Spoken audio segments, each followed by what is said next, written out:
Hello everyone, आज हम एक ऐसे टॉपिक के बारे में पढ़ेंगे जो कि एग्ज़ाम पॉइंट ऑफ व्यू से बहुत इम्पॉर्टेंट है। आज का टॉपिक है हमारा difference between symptoms of increased ICP and shock. तो सबसे पहले मैं आप सबको आईसीपी के बारे में थोड़ा इंट्रोड्यूस करना चाहती हूँ। आईसीपी का मतलब होता है इंट्राक्रेनियल प्रेशर, मतलब कि प्रेशर एक्सर्टेड बाय फ्लूइड्स जैसे कि CSF यानी कि cerebrospinal fluid inside the skull and on the brain tissue.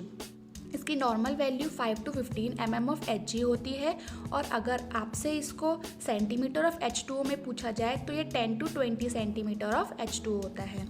अगर यही आईसीपी की वैल्यू इससे ज़्यादा हो जाती है तो उस कंडीशन को हम इंक्रीज इंट्राक्रेनियल प्रेशर बोलते हैं। और ये किस कंडीशन में होता है, जैसे कि ब्रेन ट्यूमर हो जाए या हेमाटोमा फॉर्मेशन हो जाए क्रेनियम के अंदर, या फिर एब्सेस फॉर्मेशन हो जाए ब्रेन के अराउंड, या को फिर लीवर के किसी फेलियर की वजह से ब्रेन में स्वेलिंग हो जाए, या फिर CSF के फ्लो में ऑब्स्ट्रक्शन हो जाए, या फिर उसका एब्जॉर्प्शन कम हो रहा है और प्रोडक्शन नॉर्मल हो रहा है, या फिर जैसे कि कुछ कंडीशंस होती है जैसे कि मेनिंजाइटिस। इस कंडीशन में आईसीपी हमारा क्या हो जाता है, बढ़ जाता है। तो अब हम बढ़ते हैं आगे। तो सबसे पहले जो हमारा है इसमें बीपी के लिए है। तो हाइपोवॉलेमिया में क्या होता है, हाइपोवॉलेमिया मतलब होता है कि बॉडी में फ्लूइड्स की कमी हो जाती है। तो जब बॉडी में फ्लूइड्स की कमी हो जाएगी तो pressure exerted by less volume भी क्या हो जाएगा, कम हो जाएगा। तो इसी वजह से बीपी में कमी हो जाती है। और दूसरी तरफ हम देखेंगे कि प्रेशर इंक्रीज हो रहा है किसमें, इंट्राक्रेनियल प्रेशर की कंडीशन में। तो उसकी वजह से क्या होता है, सिस्टोलिक बीपी जो होता है वो हमारा वो इंक्रीज हो जाता है।